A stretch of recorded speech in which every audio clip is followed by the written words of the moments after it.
ఇంకా అరకొర మాత్రమే రుణమాఫీ ఉంది.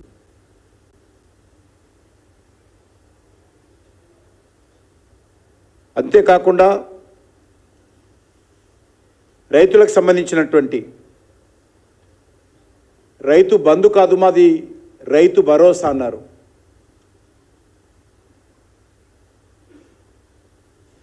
ఈరోజు అనేక సీజన్లు అయిపోతూ ఉన్నాయి, కానీ భరోసాకు ఎక్కడ కూడా ఈరోజు కాంగ్రెస్ పార్టీ కట్టుబడలేదు.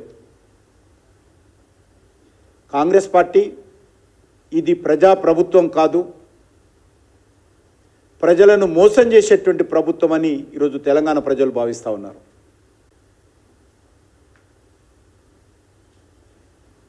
కాంగ్రెస్ పార్టీ ప్రభుత్వము చేతల ప్రభుత్వం కాదు, బీఆర్ఎస్ పార్టీ లాగానే ఇది మాటల ప్రభుత్వము, కోతల ప్రభుత్వం అని తెలంగాణ ప్రజలు భావిస్తూ ఉన్నారు.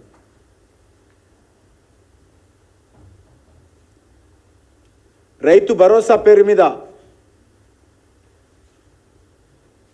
అనేక రకాల కొర్రీలు పెట్టేటువంటి ప్రయత్నం చేస్తూ ఉన్నారు.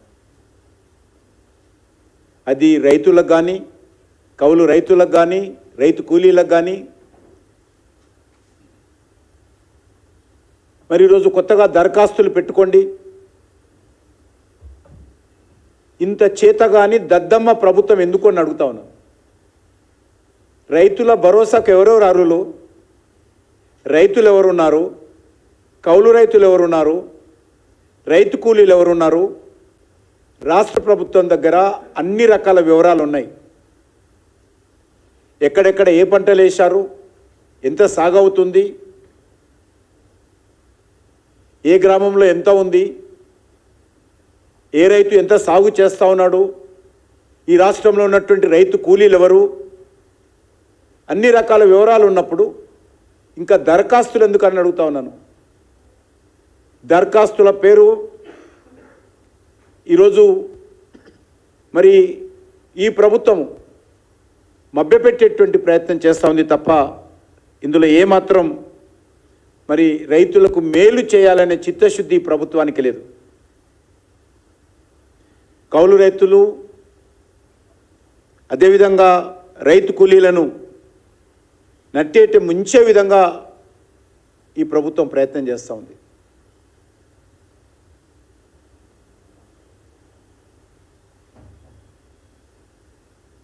మరి ఈరోజు రుణమాఫీ చూసాం మనం. రుణమాఫీకి వాయిదాలు వేస్తూ చివరకు దానికి కోత పెట్టారు.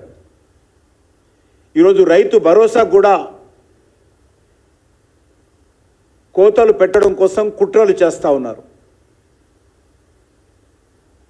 ఫసల్ బీమా అడ్రస్ లేదు,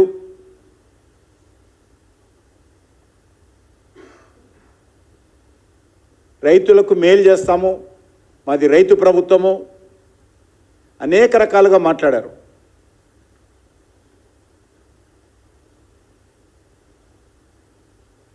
ఈరోజు వరకు కూడా 3 పంటలు పూర్తి కావస్తున్నా రైతు భరోసా కింద ఏ ఒక్క రైతుకు ₹1 కూడా ఇచ్చిన దాఖలాలు తెలంగాణ రాష్ట్రంలో లేవు.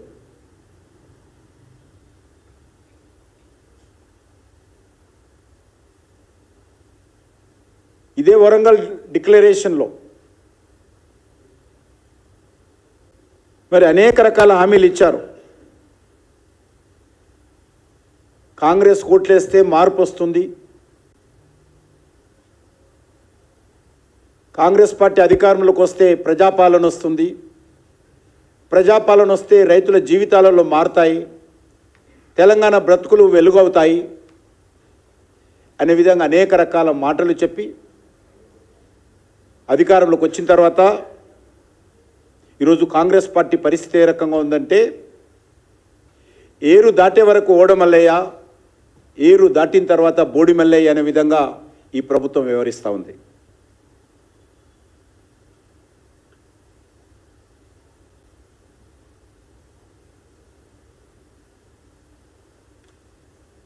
అంతేకాకుండా